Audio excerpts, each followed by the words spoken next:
Una stonda di spartera e di cultura, un'émission d'André Casabianca. La galerie Noir et Blanc va vous faire voyager. Nous allons passer de l'Espagne à l'Allemagne. Et puis, il y a toute une grande exposition de peintres collectifs, une exposition collective. Voilà, c'est un petit peu le programme de cette exposition jusqu'au 1er décembre. À mes côtés, il y a Ana Cediles, qui est une artiste espagnole. Donc nous aurons une petite traduction, mais qui se veut secrète et discrète, voilà, pour bien comprendre Madame Ana Cediles, qui fait des tableaux tout à fait dans une atmosphère. Alors comment créez-vous cette atmosphère sur vos tableaux? Pues simplemente con agua, pigmento, un buen papel Simplement avec de l'eau, des pigments et un bon papier. y dejando que el agua fluya también, y muchas veces todo es imprevisible. Ce qui rend et laisse agir l'eau de manière imprévisible. Voilà, il y a toute Hay une... que hay que dejarlo al azar, que el agua y el pigmento hagan su trabajo también. Pour laisser l'espace au hasard pour que les pigments fassent leur travail. Une autre petite question, c'est comment vous avez découvert la galerie Noir et Blanc? Parce que d'Espagne, ou comment avez-vous fait cette découverte? Pues he descubierto la galería porque tengo aquí a mis queridos amigos y solemos venir y he tenido la oportunidad de poder exponer aquí, en este espacio tan interesante. J'ai découvert la galerie à partir de mes chers amis corses et en voyageant et traversant la Corse avec ses amis, j'ai découvert la galerie à Bastia. J'ai eu l'opportunité de pouvoir exposer ici, dans cet espace très intéressant. Voilà. Et alors tout ce travail, c'est sur plusieurs années, évidemment. Comment vous avez un petit peu décidé d'exposer tel ou tel tableau plutôt que d'autres? Bueno, la elección en realidad la he hecho pensando en el paisaje, en los colores, en las formas, las texturas y la luz. J'ai choisi en fonction des paysages que j'ai traversés et aussi en fonction de la lumière. A la vez que son paisajes imaginarios, también ha sido como inspiración en Córcega. J'ai eu cette inspiration lors de mon voyage en Corse, mais ce sont des paysages imaginaires à partir des observations, de mes impressions et de la découverte. En tout cas, merci beaucoup, madame, pour être venue jusqu'à Bastia, nous montrer tous ces beaux et magnifiques tableaux. Merci beaucoup, madame. Merci beaucoup. Vous allez découvrir un autre personnage. Je n'ai pas dit artiste tout de suite, parce qu'il est une particularité, il a vraiment un contact extraordinaire déjà, et il a un contact extraordinaire avec les spectateurs, ceux qui aiment son travail, bien évidemment. Voilà. Là, à côté de moi, il y a Volkmar Ernst. Alors, une petite question, parce qu'on se connaît bien. Il y a une évolution dans votre travail, dans ces découpages, où il y a une continuité, d'après vous? Je dirais qu'il y a une logique même surprenante pour moi, car il y a quelques années, j'ai perdu mon atelier à 3 km dans un autre village. Et il y avait beaucoup de problèmes d'infiltration d'eau, etc., des rats, scorpions, fourmis, et toutes sortes de bestioles qui ont occupé le lieu plus en plus. Alors jusqu'au moment où ce n'était plus possible d'y travailler. Alors j'étais obligé d'abandonner des grands formats carrés et la peinture à l'huile parce que ça ne séchait plus. Et j'ai décidé de travailler chez moi à la maison. Pendant ma recherche d'un autre atelier, et comme je n'ai pas trouvé un autre lieu, je continue de travailler chez moi. Et ça m'a obligé de réduire déjà le format. Et je me suis posé la question, mais qu'est-ce que... C'est un renouveau. Il n'y a jamais de hasard. Alors j'ai décidé de travailler sur papier. Et finalement, l'idée de découpage, c'était comme...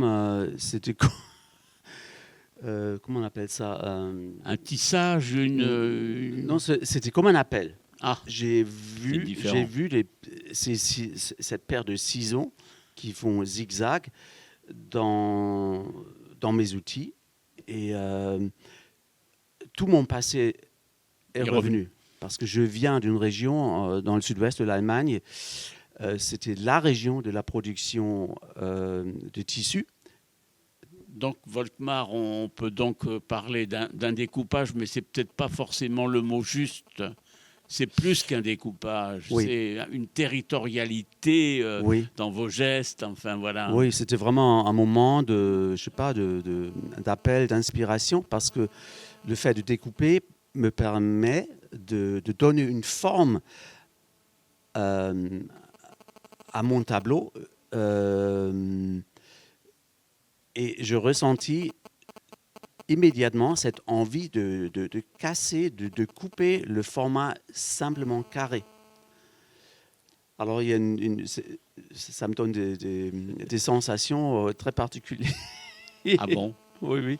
Parce que ça me relie aussi à mon enfance que j'ai vécue dans cette région, en Allemagne, de l'industrie textile, des teintureries, de la fabrication des machines textiles, etc. Et tout est revenu dans un instant. Et je me suis dit, ah, waouh, ça a vraiment quelque chose à voir avec mon histoire, mon passé lointain. Et je m'amuse avec ça, tout simplement. Et alors, il y a aussi la question des teintures. On peut dire vos couleurs sont quand même particulières. Vous travaillez aussi sur les couleurs, puisque c'est de l'abstraction. Oui, en fait, le papier m'a donné envie d'abandonner la peinture à l'huile. C'est déjà ça. Et j'utilise maintenant des encres de couleur et des peintures gouache de très bonne qualité, parce qu'elles ont un côté mat, satiné, et ça correspond parfaitement avec les surfaces du papier. Et je joue avec, tout simplement. Oui, c'est un jeu intellectuel aussi, quelque part. Vous êtes en relation avec l'histoire de la peinture, quand même, quelque part aussi, bien sûr. Évidemment. J'ai connu une fois, pendant mes études, l'atelier d'un peintre allemand. Là, oui, j'ai un trou, je ne me souviens plus, oui. Mais qui a coupé. Il travaillait sur du bois aggloméré et il faisait des découpages. Mais il travaillait sur bois et c'était une abstraction presque géométrique, lui. Moi, j'aime bien le côté des encres, de la gouache, l'aspect où ça peut couler, l'impact de l'eau, etc., la transparence des couleurs, la fluidité etc. des choses. La fluidité, oui.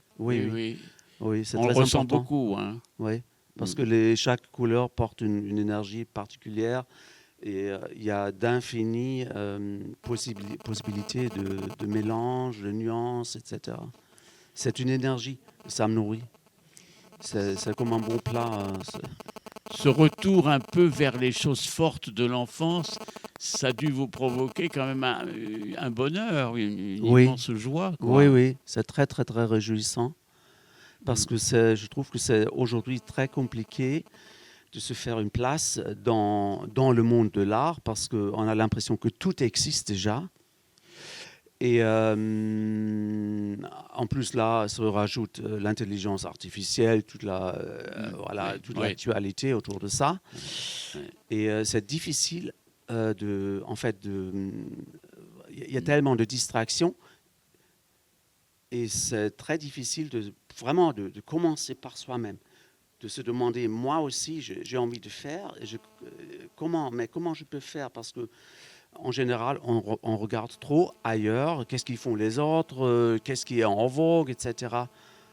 Il faut vraiment complètement presque s'isoler de ça, pouvoir s'isoler de ça, et pour rentrer dans ses propres profondeurs, en fait. Et je pense que chaque artiste ou chaque personne qui a une vocation artistique a besoin de creuser dans sa propre vie, parce que chaque personne a son propre vécu et a des choses à transmettre. Voilà. C'est une véritable transmission, il n'y a pas un autre mot. Je m'aperçois qu'on a oublié de dire quelque chose d'important. C'est quand même que vous habitez la Corse depuis plus d'une dizaine d'années, et particulièrement la Balagne. Oui. Et alors, ce paysage de la Balagne, est-ce qu'il vous influence ou pas du tout? Enfin, comment vous vivez peu ce dépaysement, en fin de compte, quoi? En général, j'ai toujours vécu dans les régions entourées de la nature, à part de quelques années à Francfort. Mais la nature, c'est tellement intense en Corse. C'est une intensité et je ne peux pas ne pas être influencé par ça, inspiré et nourri par ça. Ça me ressource quotidiennement. Et évidemment, ça a une influence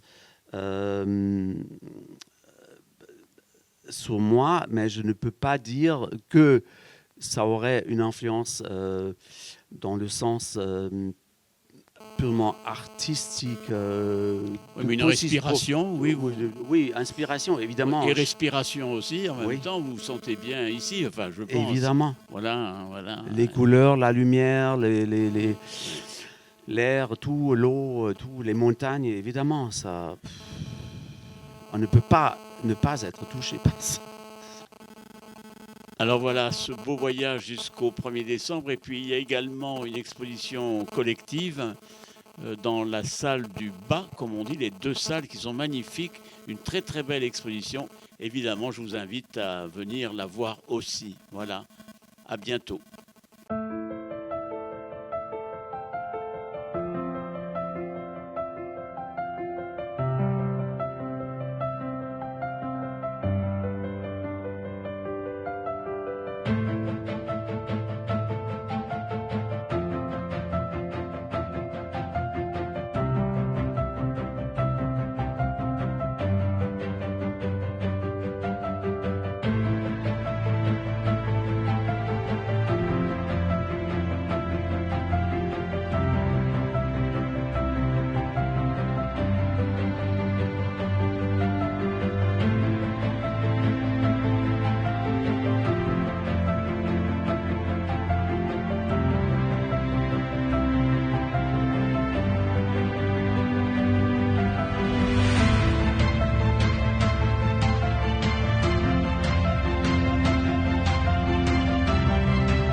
Una stonda di spartera e di cultura, un'emissione d'André Casabianca.